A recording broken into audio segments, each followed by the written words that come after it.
I do what I do. They shattered what had been proof of black success in America. Tulsa stands as one of the clearest examples of white rage, literally in jealousy, burning down black progress. What about Rosewood? They made a movie about Rosewood, Florida in 1923. This is 1923. We're not in slavery. Okay, we're almost 50 years after slavery is over.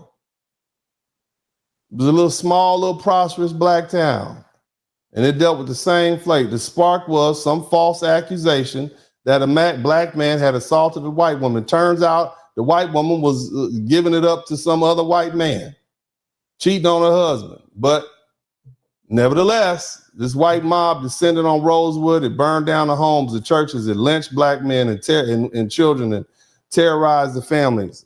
And the survivors had to flee to the swamps. They hid in the swamp for days. And by the time it ended, Rosewood was destroyed and abandoned. And Rosewood revealed the deadly power of rumor in a racially charged society. The same type of racially charged society we live in right now. A single accusation, unsupported by evidence, was enough to justify erasing an entire town. And the massacre also highlighted how often violence was fueled by jealousy over black wealth and success. They are jealous. They see your success as somehow an affront to them. That is crazy. But these people in Rosewood, they own land, they own businesses, they had homes. And once they were driven out, the whites took that property too. You see a pattern? So it's not just unalivement, it's also theft wrapped up in racial terror. What about Detroit, Michigan? June. This is Detroit. Y'all thought it was just down south.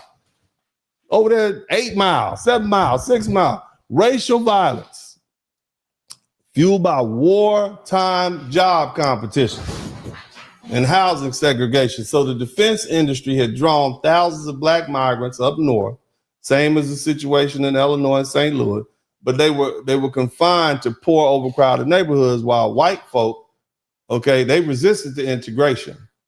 Okay, they didn't like that. On June 20th, the fights broke out out at Belle Isle Park between black people and black kids and white kids, youths.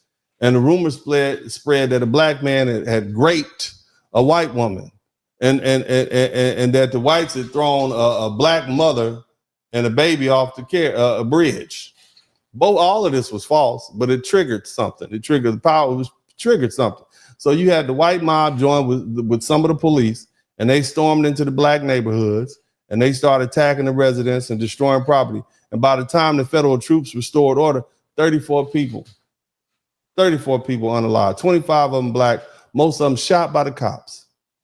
And so the Detroit riot revealed how economic tensions and entrenched segregation could erupt under pressure. Black workers had come north to fuel the war effort. They came there for the jobs. They were asked to come up. But instead of being embraced as fellow Americans, they were targeted as competition, and the rumor mill lies spread. And once again, it became the spark of violence. And Detroit underscored that even in the North, racial violence was never far beneath the surface, especially when black progress was framed as a threat. What about Cicero, Illinois, in 1951? I know y'all know, but we don't have to go back to slavery to talk about reparations. They always love to say, oh, that happened a long time ago. None of our ancestors was alive. I guarantee you got some ancestors that was alive in 1951.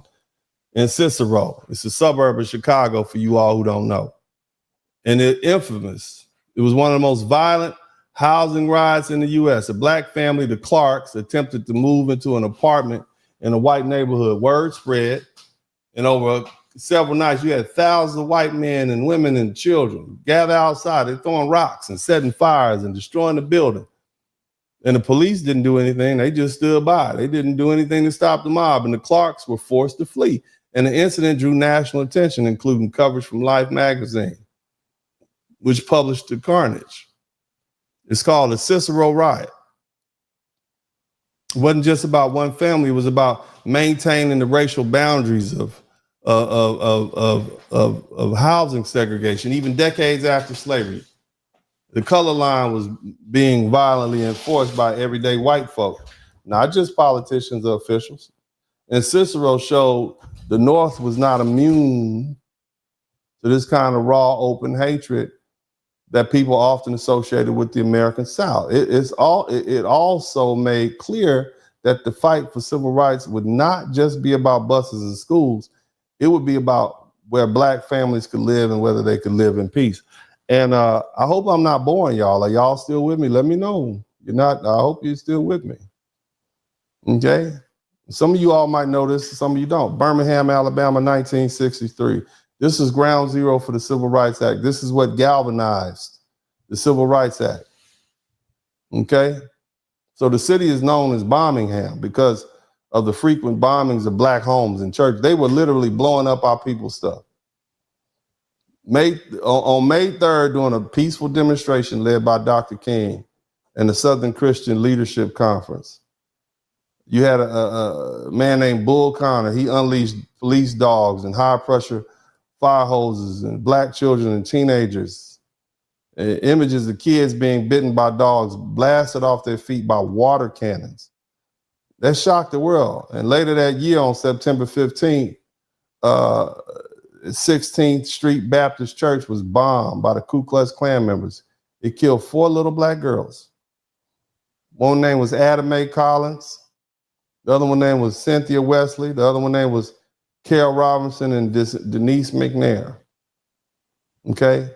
And what that revealed was the brutality of white resistance and the resilience of Black activism. It was televised, images of the children under attack. It helped shift the national opinion. People just saw how ugly it was. But the church bombing showed the deadly links that these white nationalists, these same people, the children of the same brain product, how far they were willing to go in order to preserve segregation and their dominance. And Birmingham stands as a painful testament to how white rage used terror, not just to destroy property, but also to shatter lives. Yet even in the face of death, the movement pressed forward. What about York, Pennsylvania? This is 1969. The Civil Rights Movement had formally secured the landmark victories like the Civil Rights Act and the Young Voting Rights Act. Many of y'all were alive at this time. But racial tensions remain especially bad in these northern cities, whether in Pennsylvania, where segregation and discrimination persisted in schools and housing. But anyway, there's a lot of strained relationships that summer. And so violence erupted. You had white gangs and Black residents defending themselves in the street. They were throwing arson, bombs, and whatnot.